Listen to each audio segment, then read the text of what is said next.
신원이었습니다.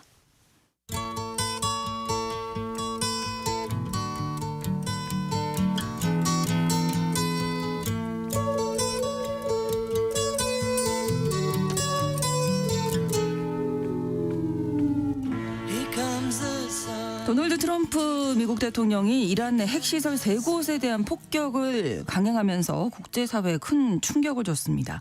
미국이 이란을 직접 공격한 건 역사상 이번이 처음이어서 그 여파가 또 어떻게 나타날지 전 세계가 지켜보고 있는데요. 글로벌 이슈, 오늘 시시각각 변화하는 이란 관련 상황 종합해드립니다. 오혜리 국제전문기자 나오셨습니다. 어서 오십시오. 네, 안녕하세요. 네. 일단 어제 오전에 이 폭격이 단행이 됐고 그 이후에 뭐 지금 새로운 내용들 좀 정리해 주실까요?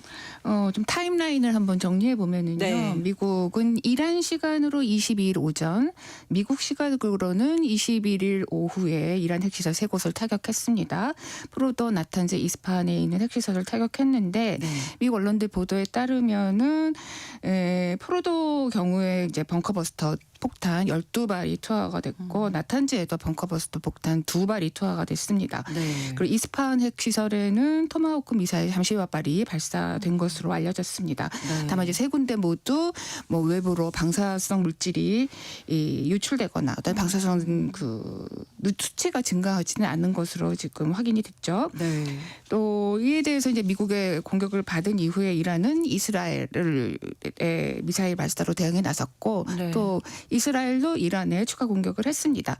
그리고 22일에 이제 이란 의회가 보복주죠 호르무즈 해협 봉쇄를 사상 처음으로 의결을 했습니다. 네. 1980년대 이란 이라크 전쟁이 있었거든요. 네. 그때도 호르무즈 해협에서 좀 두 나라가 충돌한 경우가 있는데 그렇지만 이 해협이 이란에 의해서 전면적으로 봉쇄되는 적은 여태까지 한 번도 없습니다. 예. 그렇습니다. 이 사실은 가장 우려된 점이 방사성 물질 유출 가능성이었는데 네. 지금 뭐 폭격 후에 유출 정황 없다 이렇게 발표가 됐잖아요. 네, 뭐 지금 보면은 좀 더 지켜봐야겠지만 네. 현재 뭐 이란 뭐 국제 원자력 기구 뭐 이스라엘 정부 사우디아라비아 여러 군데에서 지금 방사성 물질 유출 정황이 없다라고 한 걸 보면 이제 뭐 사실인 것 같습니다. 그리고 또 IAEA는 포로도 지하 깊숙이에 있는 핵시설이 어떻게 파괴됐고 현재 어떤 상황인지는 아직은 확인이 어렵다 이렇게 얘기하기도 했습니다. 네. 근데 미국 정부 쪽에서 나오는 발언들도 약간씩 달라지고 있어요. 트럼프가 어저께 대국민 연설에서는 네. 주요 핵시설을 완전히 파괴했다 이렇게 얘기했는데 그 이후에 벤스 부통령은 언론과 인터뷰에서 이란 핵 개발 가능성을 상당히 지연시켰다 이렇게 얘기를 했습니다. 이거 상당히 톤이 다른 얘기잖아요. 뉘앙스가 그렇죠. 네. 네. 그리고 첫 번째 이유로는 이제 이란 정부가 주장하는 것처럼 이미 이제 공격을 예상해서 포로더 안에 있던 농축 우라늄과 또 핵시설을 다른 곳으로 대피했다. 그래서 뭐 가능하면 이른 시일 내에 다시 핵 활동을 할 수 있다 이렇게 얘기를 했는데 이것이 사실이라면 이란이 또 다른 곳에 은밀하게 핵시설을 가지고 있다는 얘기잖아요. 그렇죠. 이거는 뭐 IAEA 핵사찰을 지금 받고 있는데 명백한 위반인 거죠. 그런 점에서 이제 뭐 트럼프가 초반에 얘기했던 거죠. 완전히 파괴했다라고 하고는 상당히 뭐 다른 얘기가 될 수 있습니다. 네. 두 번째로는 이제 벙커버스터의 성능 문제입니다.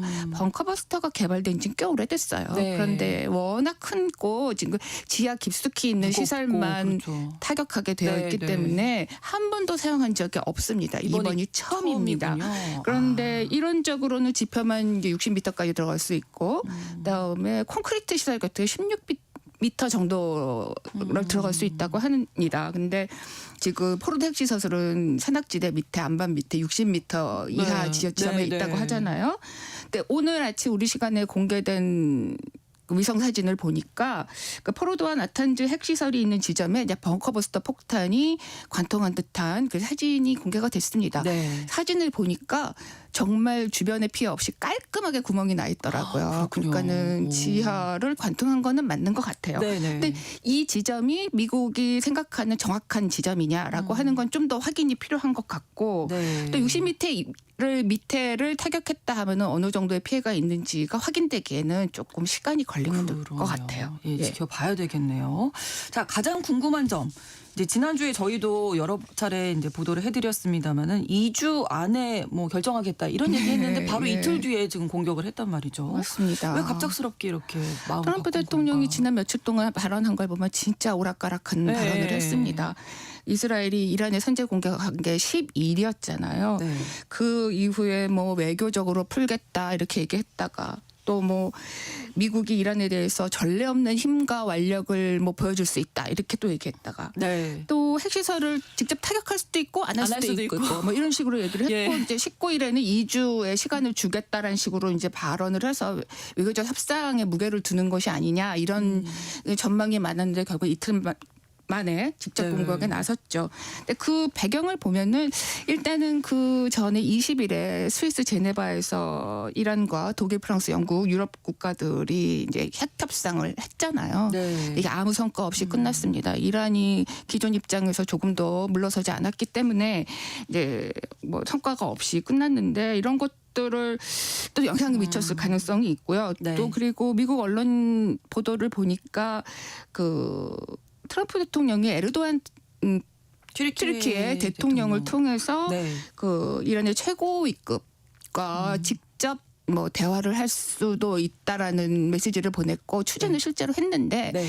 결국에는 성사가 안 됐다고 합니다. 이런 거를 봤을 때는 이란에게 뭐 2주의 시간도 필요 없고 더 이상 시간을 줘봐도 원하는 결과를 얻을 수 없다라고 하는 판단에 따라서 공격을 단행했을 수도 있습니다. 네. 그리고 또 한 가지는 연막 전술도 항상 지금 많이 지적이 되고 있는 거잖아요. 네. 실제로는 공격 준비를 이미 오래전부터 했다고 하잖아요.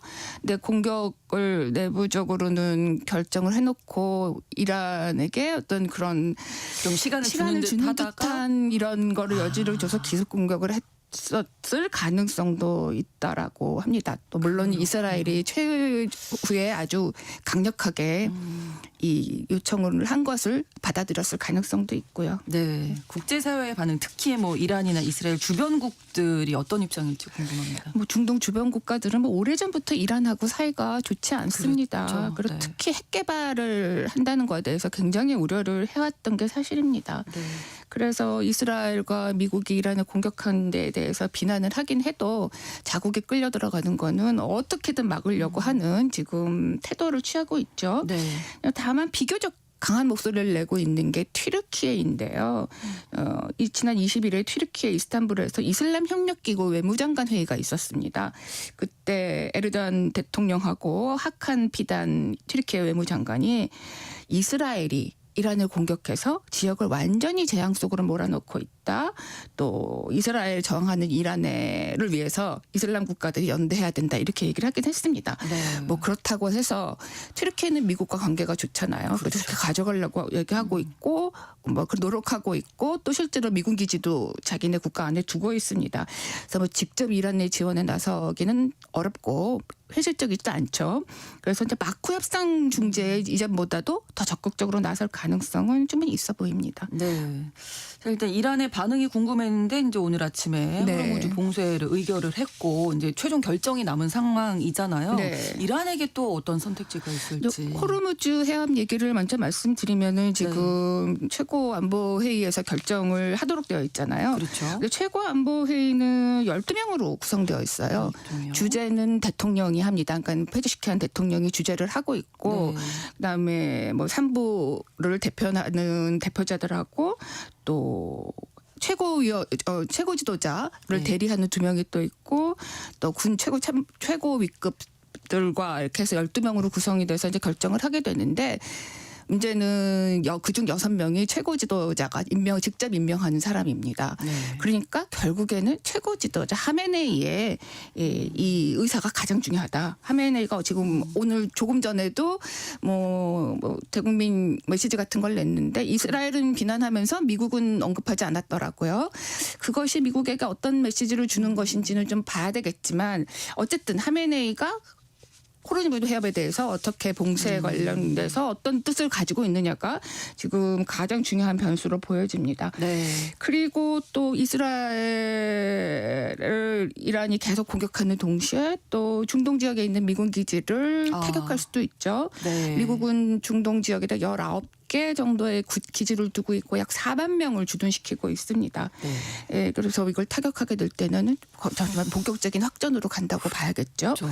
근데 문제는 이란의 미사일 동원 능력인 것 같아요. 이란은 사실 사거리가 굉장히 긴 수천 킬로미터에 되는 아주 최첨단 미사일을 가지고 있습니다. 근데 지금 이스라엘 쪽으로 쏟아붓고 있는 미사일이 이미 많이 소진되어 있는데 여기에다가 뭐 세계 최대 강국인 미국과 상대로 해서 미사일 공격과 뭐 네. 이런 것들을 한다면은 지금 그나마 가지고 있는 그 화력이 금방 소진될 가능성도 있기 때문에 네.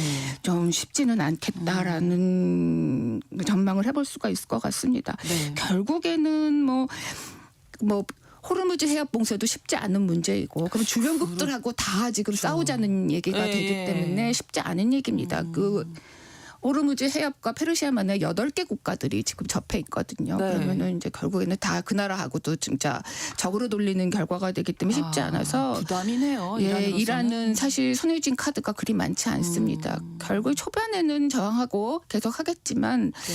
어느 시점에는 협상 테이블로 협상으로. 나오지 않겠는가라고 하는 이야기도 그래서 많이 나오고 있는 것 같아요. 예, 쉽지 않네요. 트럼프 대통령이 지금 뭐 이란의 정권 교체 바라지 않는다라고 네. 말을 했습니다만 이스라엘의 네타냐후 총리는 체제 붕괴 뭐 이런 언급을 해서 이게 어떤 의도가 있는 건지. 네타냐후는 뭐 레짐 체인지를 원하고 있죠. 하메네이 최고 지도자를 제거 또는 퇴진시킨다고 해서 그 자국을 위협하고 있는 이란 이슬람 공화국 체제가 무너지는 건 아니다라는 건 너무 잘 알고 있습니다. 그래서 가장 최종적인 목표는 이슬람 공화국인 이란의 이슬람 공화국 체제가 없는 중동을 네. 지향하고 있다는 건 분명합니다. 트럼프는 발언이 좀 계속 오락가락하고 있어요. 워낙은 거기에는 부정적이었는데 네. 뭐 22일에 소셜 미디어에 올린 거에 보면은 뭐 또 체제의 변화 또는 뭐 이런 것들을 또 얘기를 했더라고요. 근데 여기서 제가 좀 지적하고 싶은 거는 지난해 대선 당시에 화제가 있던 그 헤리티지 재단의 프로젝트 2025입니다. 네. 여기서 굉장히 과격한 극보수적인 정책들을 제안해서 논란이 됐고 트럼프는 아니다. 나는 거기와 무관하다라고 얘기했지만 취임 이후에 해온 여러 가지들을 보면 거의 그대로 따르고 있거든요. 그렇죠. 근데 이란 부분에서 그럼 어떻게 언급이 되어 있냐라고 하면은 뭐 이란의 체제 전복을 얘기하진 않았어요. 다만 이스라엘을 통해서 이스라엘에 지속적으로 무기를 공급하고 경제 지원을 더 강화함으로써 이란을 아주 압박하는 거죠. 이란을 네. 압박한다는데 네. 지금 이스라엘의 최종 목표는 이란의 체제 전복이잖아요. 그렇죠. 결국에는 그런 것이 도움을 주는 네, 셈이 그러면 되니까. 결국에는 트럼프의 뜻이 아니겠느냐라고도 생각해 볼 수 있을 것 같아요. 그렇군요. 자, 이번에 이 미국이 이란을 폭격한 것이 국제법 위반이다 이런 논란도 또 가열되고 있는데 여기에 대해서는 어떻게? 예, 제가 이란에 대해서 얘기할 때 항상 강조하는 거는 이슬람 공화국 체제이기는 하지만 네. 이란은 국민이 직접적으로 대통령도 뽑고 의회 뭐 국회의원도 뽑고 그래서 정권 교체도 정상적으로 이루어지는 국가입니다. 그게 다만 이제 이슬람 공화국 체제라고 하는 게 어떤 국가들에게는 매우 마음에 들지 않을 수 있지만 마음에 안 든다고 해서 그 나라를 공격하는 것은 있을 수 없는 일이죠. 국제법 위반인 건 분명하고 이스라엘의 이란 선제 공격도 마찬가지이죠. 네. 그런데 현실은 그거하고는 어떤 상식과는 거리가 있는 것 같습니다. 그렇습니다. 이스라엘을 이란이 계속적으로 존립을 위협한다. 그랬기 때문에 정당한 공격이다.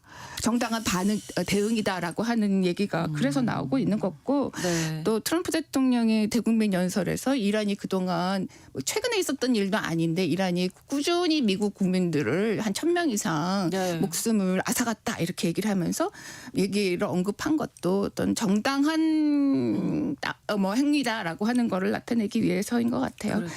국제사회는 물론이고 그 미국 내에서도 이제 위반 논란이 지금 나오고 있는데 결국에는 힘을 가진 뭐 국가가 정의를 주장할 수 있는 정말 이 현실의 어떤 냉혹함을 다시 한번 생각해 볼 수밖에 없는 상황인 것 같습니다. 네.